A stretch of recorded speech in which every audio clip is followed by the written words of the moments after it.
యారానగర్ నల్లవల్లి గ్రామ పంచాయతీ పరిధిలో ఏర్పాటు చేస్తున్నటువంటి డంపింగ్ యార్డును రద్దు చేయాలని గత 45 రోజులుగా ఈ గుమ్మడిదల మండలంలో ఉన్నటువంటి గుమ్మడిదల మండల కేంద్రంతో పాటు 13-14 గ్రామాలలో ప్రజలు డంపింగ్ యార్డ్ వద్దని పోరాటం నిర్వహిస్తూ ఉన్నారు. నేటికి 45వ రోజు గడుస్తూ ఉంది. ఈరోజు జేఏసీ అదేవిధంగా ప్రజా సంఘాల పోరాట వేదిక ఆధ్వర్యంలో ప్రజా బ్యాలెట్ను నిర్వహించడం అనేది జరుగుతూ ఉంది. ఈరోజు ఇక్కడ కొత్తపల్లిలో ఉదయం 8 గంటల నుండి ఇక్కడ పోలింగ్ జరుగుతూ ఉంది. ఇక్కడ ప్రజలు విస్తారంగా పాల్గొని వాళ్ళ యొక్క ప్రజా బ్యాలెట్ను ఉపయోగించి ఓటేస్తున్నటువంటి పరిస్థితి కూడా కనిపిస్తూ ఉంది.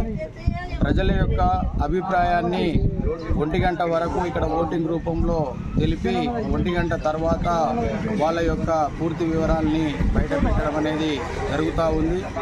ఏదేమైనా ప్రజలు ఇక్కడ డంపింగ్ యార్డు వద్దు అనే ఆలోచనతోటే ఓటేస్తున్నట్టు కనిపిస్తూ ఉంది.